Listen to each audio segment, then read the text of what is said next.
Oh boy, guys, this is so funny. I have been predicting this for months now, and I feel that it is finally safe to say the Daily Wire and Ben Shapiro are dying. We are seeing the landscape of politics change before our very eyes. While the left hasn't quite exploded yet, in contrast, we are without a doubt seeing a mass die-off of right-wing propagandist creators. A lot of their audiences are getting consolidated into the biggest and best of them, which is the first sign of a cultural fall-off for the right. I think their politics have not exactly proven themselves over the last 11 months, and now one of the most prominent conservative outlets, the Daily Wire, run by one of the most prominent conservative figures, Ben Shapiro, is taking the L hard. In fact, I've got a video here that breaks down the entire situation. Without further ado, I want to get right into it because I got sent this video and I've been pretty excited to watch it. So if you end up enjoying, make sure to go check out the original video, which will be linked in the description. And while you're at it, leave a like and a comment on this video if you want to support it. Leave a hype as well to boost it in the algorithm, and subscribe if you want to see more. But let's get right into it. I don't want to delay too much before we hop right in. Oh, and also, there you go. Welcome back to Antifa headquarters.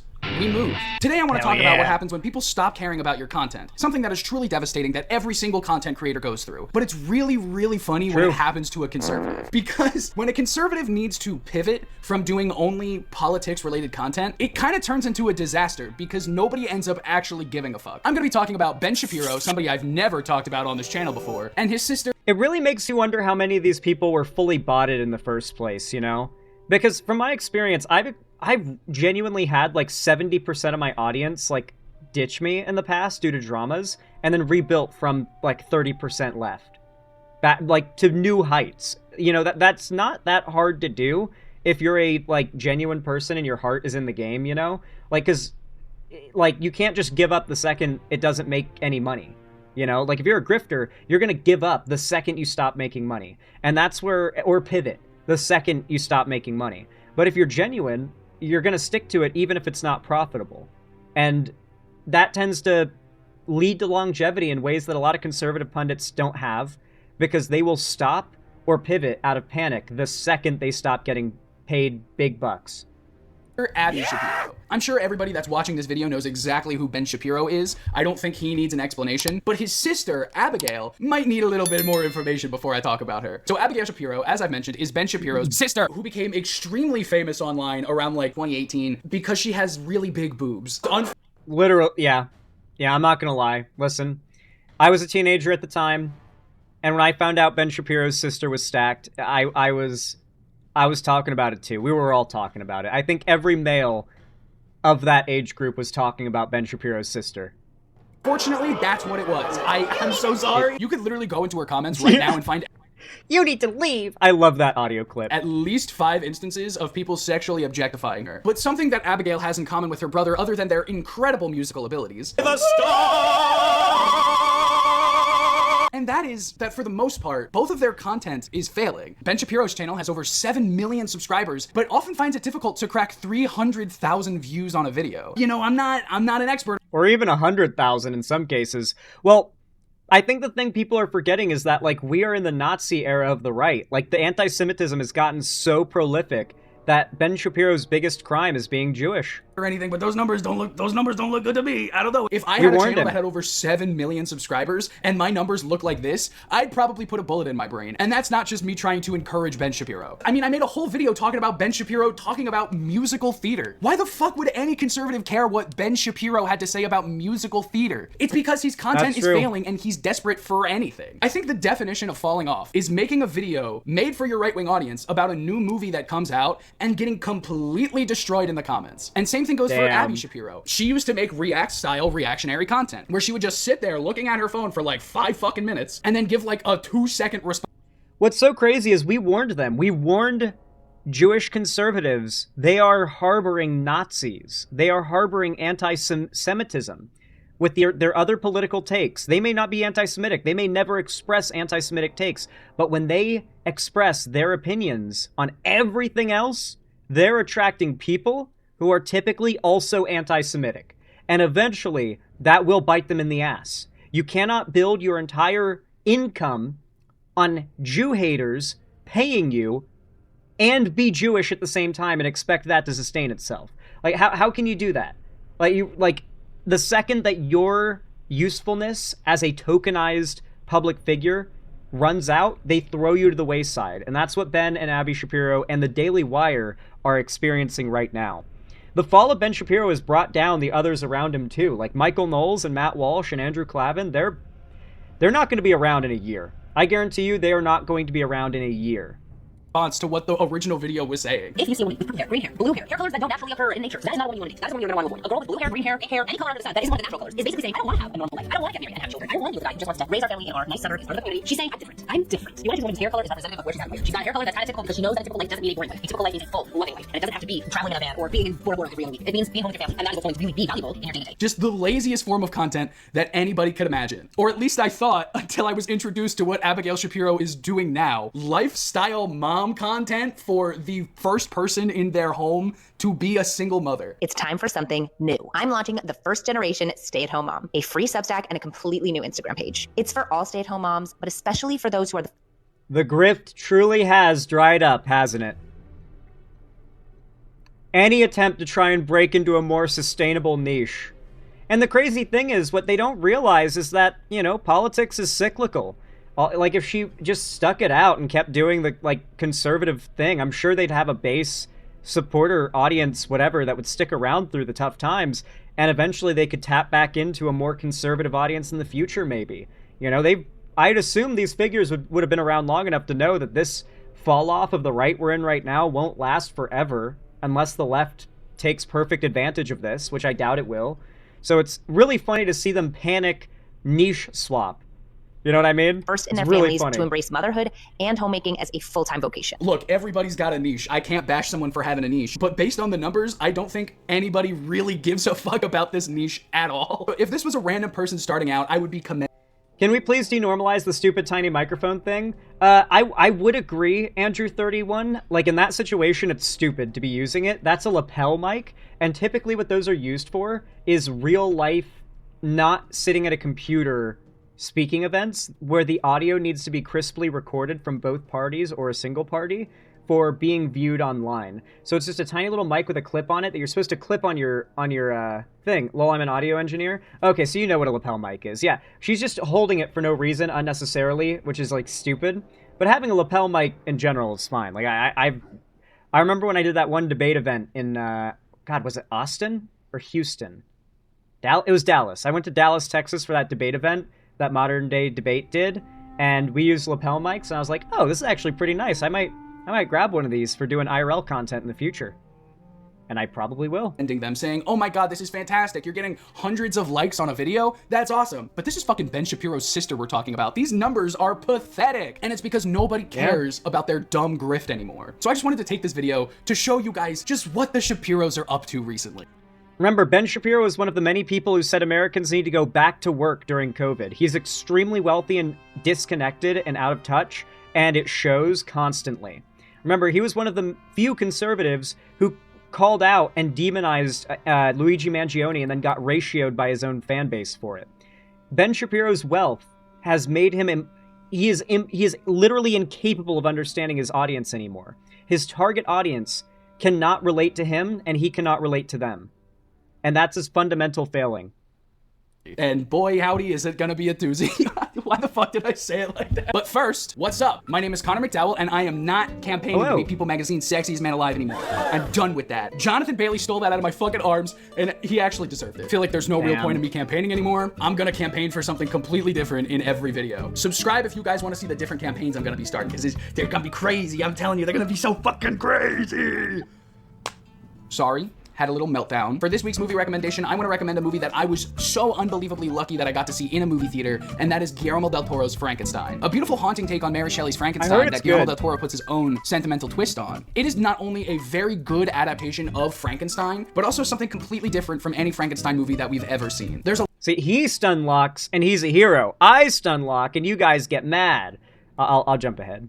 Ways that you guys would be able to support the channel. Now let's talk about Ben and Abigail Shapiro. One of the films that's in talks right now to win Best Picture is called One Battle After Another. It's probably right up there with Sinners as my favorite movies of the year as of right now. I should watch it. But there's one person that actually really hated the movie. And I wonder who that person could be.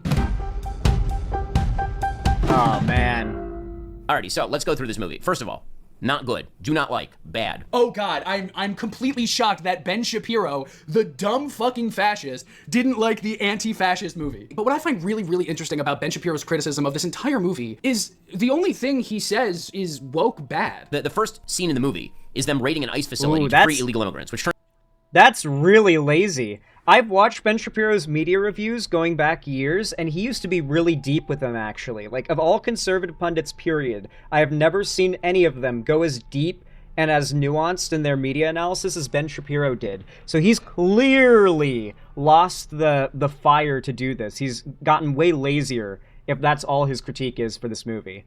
Because I would have thought of him as way better than that. He must be trying to appeal to the lowest common denominator out of desperation. Turns out to be sort of the running theme here is that revolutionaries, what they really do is they fight the system in order to allow unchecked migration into the United States. Why? Because they need to defeat white nationalism, white Christian nationalism. That's the basic. That's a good point. Ben Shapiro is a dead meme. Ben Shapiro is a meme, and now everybody who knew Ben Shapiro as a meme is like in their 20s or older, getting on to 30, and Ben Shapiro is an old, dead meme, like Uganda Knuckles or Fred. Politics of the film. Ben Shapiro is so obsessed with white supremacy that he cannot watch a movie where they say white supremacy is bad and say that that was a good thing. He can't do it because he's a white supremacist. There's no other explanation. It's like the easiest fucking thing you can do is condemn white supremacy. I'm looking at you, Sydney Sweeney, which, by the way, Ben Shapiro also made a video about recently. They love Sydney Sweeney, bro. He commends the filmmaking multiple times in this video and says that Paul Thomas Anderson made a good movie, but he just can't get behind the politics. He can't get behind the politics. The direction is top tier because it's Paul Thomas Anderson, meaning it's a beautiful looking. That is so lazy. No wonder he got dunked on for this one. He admits the movie is good in every way, but the politics are the ones he doesn't like. That is a good way to even have a conservative audience dunk on you, because a lot of conservative content viewers don't like the left. A lot of conservative content viewers online are young. And by that, I mean they are only conservative because they think the left is bad. And a lot of them think the left is bad because they think the left is obsessed with politics and injects it into everything and allows politics to ruin good media that they refuse to watch and they cancel it, call it problematic, etc. Ben Shapiro admitting a movie is fantastic in every way, but he disagrees with the political views of the people who may or may not, or maybe the political views of the people who made it. That's what ruins it for him, is like the most cucked admission ever, and is not a good look to a lot of young people who are only conservative because of the straw man of the left they believe in and hate. Because when you start acting like that straw man, you kind of undo all your hard work in straw manning the left in the first place, right? Film, it moves quickly. The music is actually quite good. The score is by Johnny Greenwood, who I'm not sure what else he has done. The cinematography is beautiful. There's a car chase scene near the end that is well choreographed. And the movie sucks because the writing's bad, okay? So look, you can criticize any movie that you want to. In fact, there are YouTubers that I really like that have criticized one battle after another for what I believe to be valid reasons. If you want like actual valid criticism of one battle after another, I would suggest FD Signifier's few videos that he's put out on the topic. I think that he and the people that he discusses... I have disagreements with him. In that video. Honestly, I don't remember them though, so he's probably pretty chill by my book today. I think my main disagreements are probably pretty outdated by these days, as long as he's not like on the tanky side of the left. Offer really good pushback to a movie that I really enjoyed, which I think is important to movie criticism. What I can't get behind as movie criticism is rehashing the plot in kind of like a mocky tone and then saying the movie was bad. Even though you didn't offer any criticism, you just said what the plot was in a mocky tone as if I'm supposed to know why all of these things are bad. She gets pregnant. I'm guessing Ben has been trained by his media team to start emulating what the other grifters on YouTube that are successful do, like Critical Drinker and Mahler, where it's just like a really in-depth restating of the movie and a lot of sarcasm, just stating what happens sarcastically as if it's silly on its own. He's kind of just copying what other successful like media types do on the right, so I can't really blame him, I guess. He is desperate. There's a shot from the film that you've seen of her very heavily pregnant, firing off what looks like an M4. And the idea is she's a true revolutionary, right? The freedom is in her belly. And at one point she says that the gun is for fun, but her genitalia, that is for fighting. She ends up being caught in the middle of a bank robbery. And she gives up the group in order to go free. And then she's supposed to go into witness protection and instead she escapes to Mexico. You never see her again for the rest of the movie, so that's kind of left over. Anyway, fast forward 16 years. Her husband, Get Back, called Bob, and he's a loser who smokes weed all day. But honestly, what do you expect from a failed screenwriter? He doesn't understand structure. He doesn't understand criticism. The only thing he knows is conservative politics. So if he sees something that doesn't have conservative politics in it, It's so wild how many of these right-wing grifters they wanted to be something else in the media world, failed out of that, and then found the easiest grift in the universe. Pandering to conservatives. Just saying you hate a select group of minorities over and over again in however many creative ways you can find to do it, and hoping that keeps paying the bills for as long as possible. It is wild how many of them wanted to be something else in media first, though. You know what I mean? It breaks his fucking brain, and he automatically cannot like that thing. What, they liberated an ICE facility? That's fucking disgusting. I can't get behind that. That's terrible. That's the worst crime I've ever heard of in my entire life, and my name I remember they gave the new Terminator movie shit for that as well. is Ben fucking Shapiro, and I support genocide. All right, I think that concludes my opinions on Ben Shapiro for this video. I've talked about him enough in previous videos. Go watch those if you want to. What I really wanted to talk about, but needed the framing of the Shapiros to make this video in the first place, is Abigail Shapiro's pivot from right-wing reactionary content to, like, homemaker content. It's actually fucking hysterical. So this is the type of content that Abigail Shapiro was doing before, like, 3-4 months ago. It is time that we start covering ourselves up a little more. We went to the beach for Memorial Day weekend. And I kid you not, there was girls walking around with, honest to God, G-strings on. Listen, I'm not knocking anybody. I am a girl's girl. I will hype you no matter what the situation is, no matter what you might look like. I will find something positive to hype you about. But I don't understand why society has gotten women feeling that they have to show their chi-chis and kukunanis because we're looking respectfully, that's why. in order to be sexy. Yeah, I agree that we should renormalize modesty. We have gone so far astray. Like, it's out of control. And I agree, we shouldn't dress like grandmas. We should dress in a way that's beautiful and attractive and fun. But there are about a quadrillion ways to do that that don't include a G-string bikini. What did that offer? What commentary did Abigail None that matters, because literally anyone who wants to go for that, like, G-string showing lots of skin look is not going to be convinced by Abigail Shapiro, and people who want to dress in that sort of, like, I really like 1950s, like, women's style. I think it's really good looking. I think it's really nice. But I would never be like, women should dress more like this. You should, or, like, enforce that on people. It's like, there are women out there that dress that way because that's their preference. And you're not going to convince them to dress differently by making a TikTok. Like, all you're doing is attracting the people who already believe that and think you should dress that way to congregate on your content. There's no one being convinced to dress differently by these TikToks, you know what I mean? It's under the false premise of convincing girls and women to dress differently, though, which is really funny. Shapiro offer that the woman in the video that she just reacted to didn't already fucking say. She didn't give examples of the quadrillion different ways that women could dress. She didn't show how you could be modest. She watched the video and was like, dude, I fucking agree with you. Ain't that fucking crazy? How about we don't tell people what they can put on their fucking bodies? Let people wear whatever the fuck they want. Who gives a fuck? It's not even that. You don't even, like, it's not let them wear what they want to wear. It's don't even waste your time trying to get them to wear something else. Because no matter what you say, you're not changing anybody's style. All you're going to do, and, you know, you can be open about this being your goal or not, that's up to you, is attracting people who already agree with you and already dress the way you want people to dress. And you're changing absolutely zero minds, but you're pretending you are. Like, that's the funny thing about it. Like, you're not making anyone dress differently as a conservative at all. Which is what's so funny about it. Hey, Linkus96, thank you for the membership, the re-memberships. I know this is late, but I did not have relations with Donald J. Trump. Bill Clinton probably. True, but he did. He did have relations with that orange penis. Stop trying to police what other people do. It's a beach. It's a fucking beach, dude. Some countries have nude beaches. Be lucky we don't have a nude beach in the United States, I guess. I have news for Homeboy here. We do. And I found this out the hard way recently. So in Seattle, Kurt Cobain's house exists. Actually, not that far from where I live.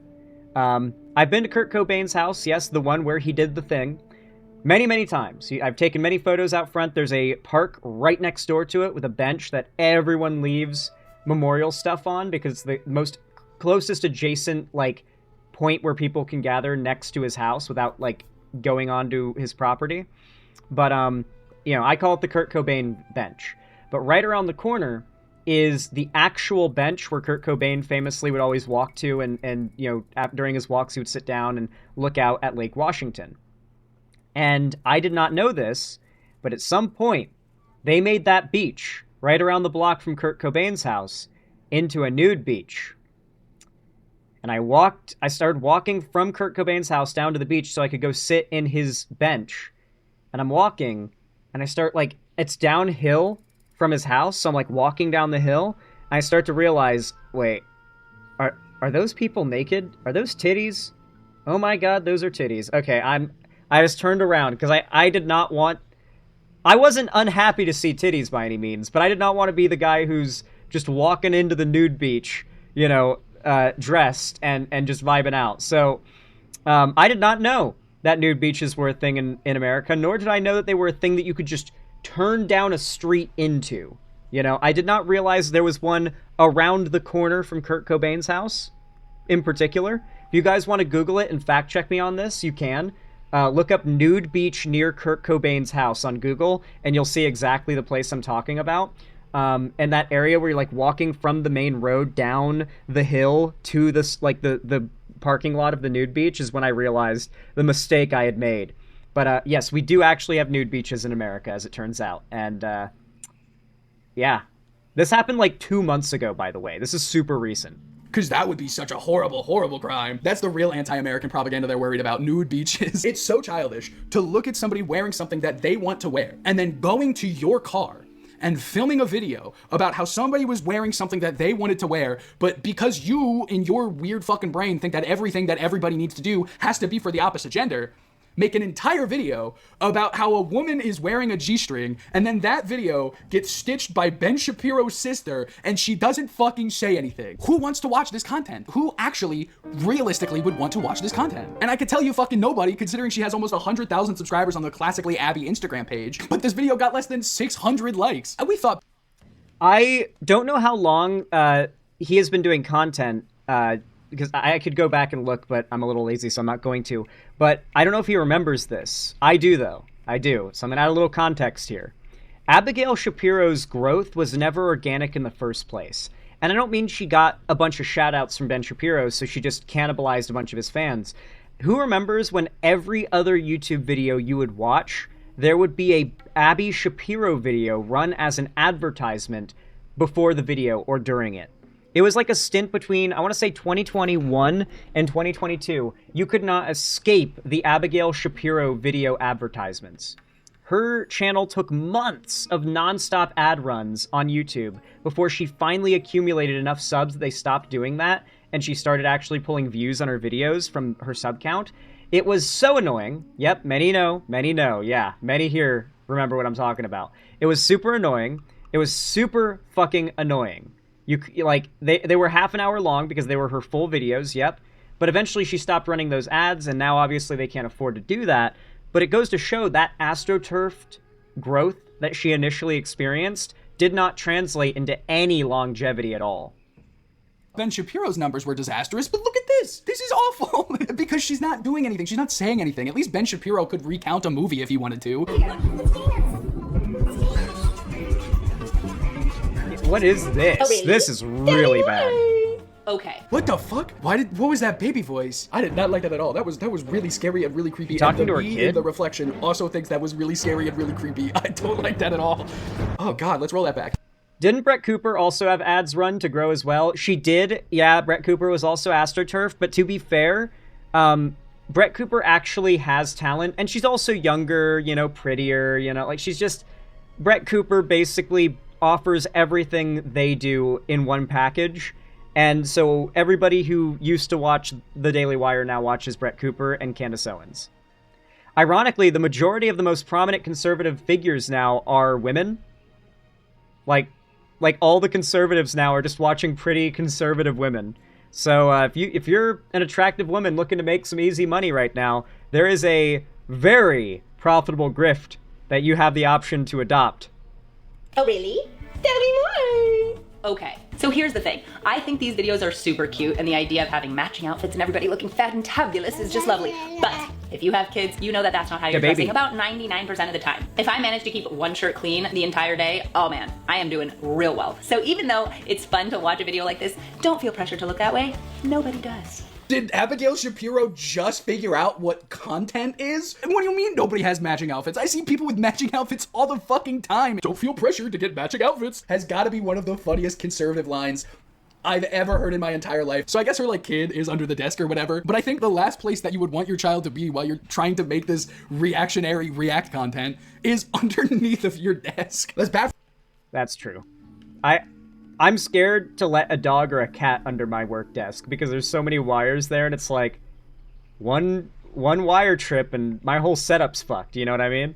For audio, Abby. I know your mom, and I know you gotta prove that your kids are there all the time with you 100% of the time. You prove that you're not a bad mom, and you're not a neglectful mother. But fucking leave the kid outside. You're gonna ruin your audio. But of course, I would argue that being a good mother is not just being there for the child. I mean, that's why we invented the baby straitjacket.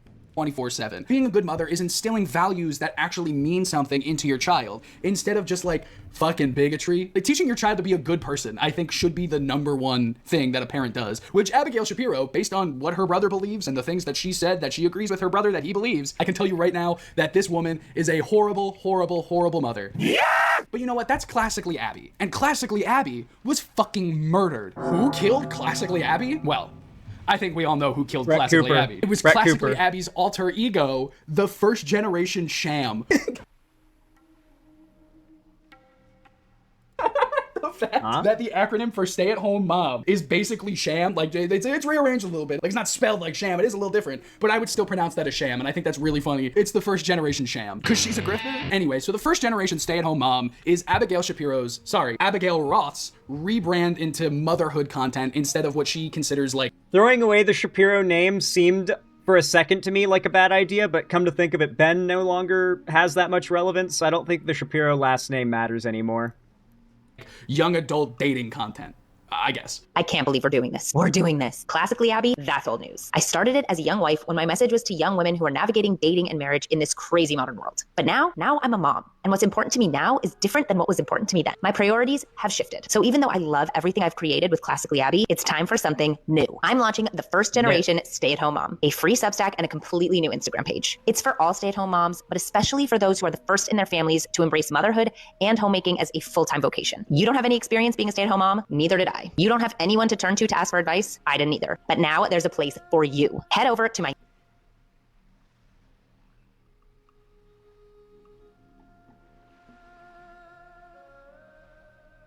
Hold on a minute.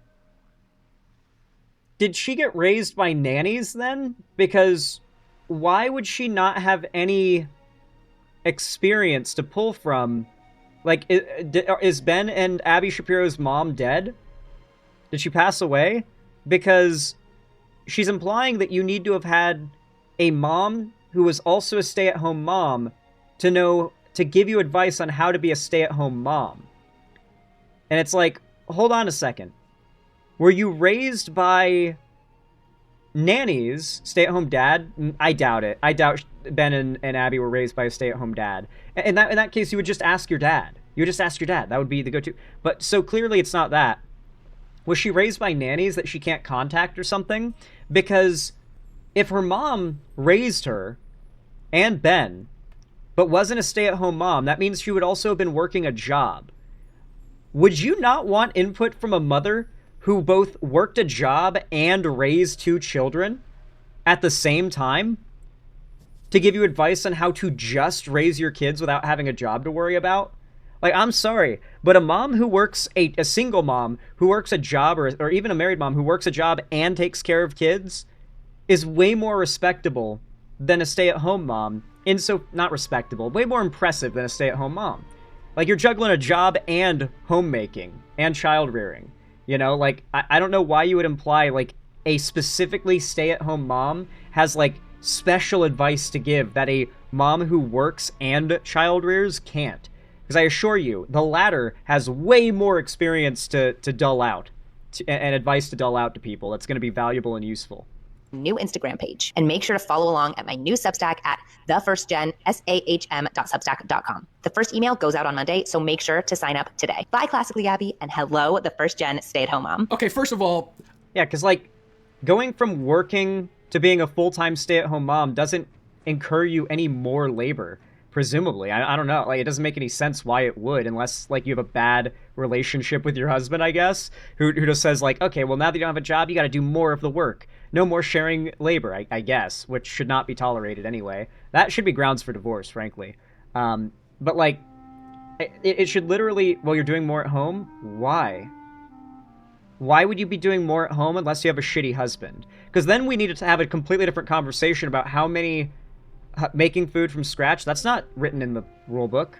Also, wait, hold on. That's not anywhere in the rule book. Making food from scratch. They're often associated with these trad wife types. A stay-at-home mom has less responsibility than a working mom. A working mom still has to do all that shit, including home-cooked meals for their kids. A stay-at-home mom does. Maybe I'm wrong. Are there any moms in chat that wanna like give their input? Maybe my mom is watching the stream and she's messaged me. Let's see.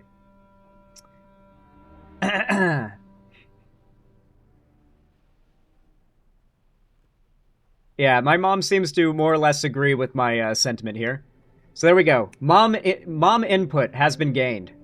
She's watching the stream from across the country. You're not wrong. Hold the line. Based. I don't know if you needed to make a completely new Instagram page for this rebrand. You probably just could have rebranded your old Instagram account, considering you don't fucking post on there anymore. Why would you take this community of 100,000 followers and just completely fucking get rid of it so that you can have 20,000 followers on a different Instagram page? It just does not make any fucking sense at all. But anyway, let's take a look at some of this incredible new rebranded content that Abigail Shapiro is so proud of. Practical, fashionable mom outfits? Day one of sharing my practical, fashionable mom outfits, and it's just a pair of jeans and a sweater. I don't know if fashion tips necessarily means go into your closet and just pull out the things you normally wear. I'm not a fashion expert. I did not study fashion design. I can tell you, because I've dated women who watch fashion content, and I've been delighted to see the occasional fashion content, just sort of in passing. It is typically the standard that they will say, oh, this outfit is exactly this from exactly this company, and I bought it from this store. That is like the standard, because if you have fans that want to be able to emulate these or find out exactly what that outfit is, like the whole point is for them to watch content where someone models clothing and they're like, ooh, that does look good. I think that might look good on me. And then they want to find exactly that so they can get it. So here's an outfit and that's it. No like extra info, no info on where to buy or exactly what she's wearing, just basically herself showing off what she owns, is actually a pretty bad execution of what she's going for. And that is the first change I would make, is she needs to actually like catalog exactly what clothing she is showing off and where she got it from. Otherwise, her content serves no use. Design in college, I studied musical theater. But to me, that shit's just jeans and a sweater. Is she gonna tell us where she bought that? Is Abigail Shapiro doing a Miss Rachel cosplay here? Because I feel like that is the last person that this genocide-loving family would want to be dressed up as. And then she put on these ears, and I was thinking, like, is she Zootopia? I don't know what's going on here. She's a furry now. Oh my god, that's literally the classic outfit. That's the sweater. I'm gonna bash my head into this fucking table. That's dude. the honker You're just sweater. Wearing clothes. Like, I could make this video right now and just label it "Nice Outfits for a Fat Bearded YouTuber to Wear."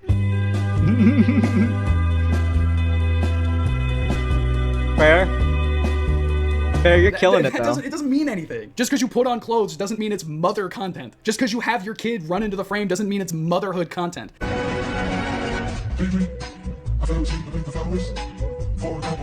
So we have outfit of the day videos, we have haircut videos. It seems to me that Abigail Shapiro was tired of the right-wing grift and just wanted to make some normal fucking content that nobody's gonna give a fuck about. And honestly, I commend her. This is better content than the content she was making before. It still sucks ass. It's not hurting people. This is better because at least it's her own imagination coming up with these outfits, and it's her own imagination that decided what fucking haircut she wanted. And that at least she's not hurting people, you know? It's sad in a sense, because you know that she's desperately finding something she can do to try and, get away from a dead grift. But at the same time, it's like, well, she's not making content that hurts people anymore. So at the very least, I commend her for that. As much as I possibly could, I commend her for that. But yeah, honestly, I could not be happier to see the downfall of the Daily Wire and the Shapiros. Makes me so happy. makes me so happy. It really is a sign that we are entering a new era in politics. A hopefully very bright, positive, progressive era for politics. Let's hope that the trend that we have been seeing with this MAGA civil war continues, and the right continues to tear each other apart. They've done it before. I have a very strong suspicion they're going to do it again.